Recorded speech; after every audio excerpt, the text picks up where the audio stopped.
Illinois is progressive in a lot of stuff, and they pride themselves on that. And along with that comes some issues in education. And Yeah. so if you look at private Christian schools in Illinois, they can be recognized by the State Board of Education, which holds them to a different set of standards. Like the State Board of Education has standards for public schools, and then they have standards for private schools. And there are certain things that public schools are required to do that private schools don't have to do. Oftentimes, they will test them in the public sphere, and then maybe however many years later, they kind of trickle down to the private schools, depending on what it is. But right now, especially in my admissions work, I'm seeing a lot of parents who are starting to pay more attention to what Illinois is doing in terms of education. And there's a couple things that if you live in Illinois, you need to be paying attention to. And if you don't live in Illinois, it's probably coming for you. Yeah, it might be in Massachusetts, but it's certainly coming. One thing I want to draw everyone's attention to, are the governmental challenges that are coming to Christian education, but also really a large measure of just flat out indoctrination in the public schools. And that's intentional. It's not accidental. It's intentional by the people that are making the legislation and bringing these things to be. I would like to point out an episode of the First Things podcast where Stanley Kurtz joined Mark Bauerlein to talk about a phenomenon known as action civics. And I have a link to this in the episode notes, which I'll include in the description to this post and hopefully in the tag on the episode as well. Action civics is a way in which they are teaching and instructing and then requiring teachers to teach this. It's not an option. It's not just a curriculum, but it's really in many ways a mandate that teachers would teach a certain type of civic engagement. And we're not speaking here about civics as in these are the three branches of government. Right. This is how they work. It goes much further than that to require that students be taught how to engage in activism. That is, how they would protest or how they are supposed to be involved in local nonprofit organizations or NGOs. But those that are in view tend to be, much more progressive causes. We're not talking about being involved in the Reform Forum and try to develop, governmental policy in our think tank or something like that, which we're not interested in doing ourselves. We have a different task. But those that would be engaged in more progressive tasks, you can use your imagination to figure those out. There also was an important op-ed that was published back in February by a man named George F. Will. It was published in the Washington Post, titled "The Worst Governed State Now Turns to Indoctrination."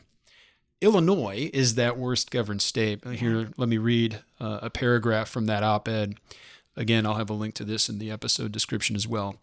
Imposing uniformity of thought is the Board of Education's agenda for, quote, culturally responsive teaching and leading, end quote, CRTL. This builds upon Illinois' 2015 law requiring teachers to implement action civics, which means leading their pupils in activism on behalf of various causes. CRTL would make explicit that only woke causes are worthy causes. So this goes more than just saying you must teach a certain form of activism, action civics, but now there are explicit progressive causes that are part of this indoctrination. There has since been one perfection to the language where they changed the word progressive to inclusive.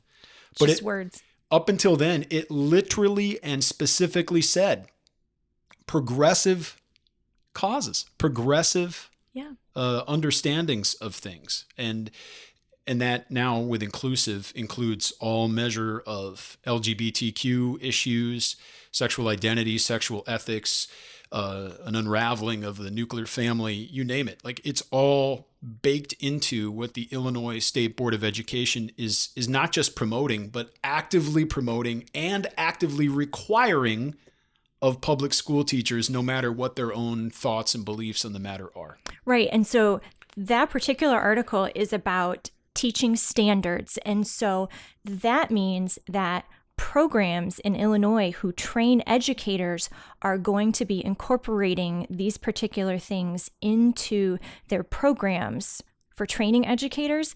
And when you get licensed and certified as a teacher, you're going to have to agree to some things that I don't know that Christians could agree to in good conscience. Right. I really don't know. And then, so those are the teaching standards, but then there's a couple other things, if you're in Illinois, you need to be paying attention to. And again, this is starting to come around in Massachusetts too, and there's some other states that are kind of on the watch list. So listen to that First Things podcast, but Illinois, we're seeing it and experiencing it in spades. Oh yeah, so there's a law that just passed, I think it was in 2019, but for this school year, they have implemented it already in Illinois that LGBTQ history is required to be taught in public schools, and it needs to be part of the curriculum.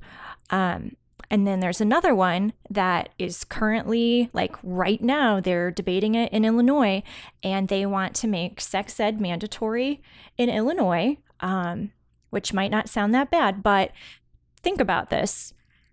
This law would require, starting in third grade, that the curriculum in the public school for sex ed include sexual orientation and gender identity. That is not something that I want my children learning about in a public school classroom. It's just not appropriate for them to be learning about that.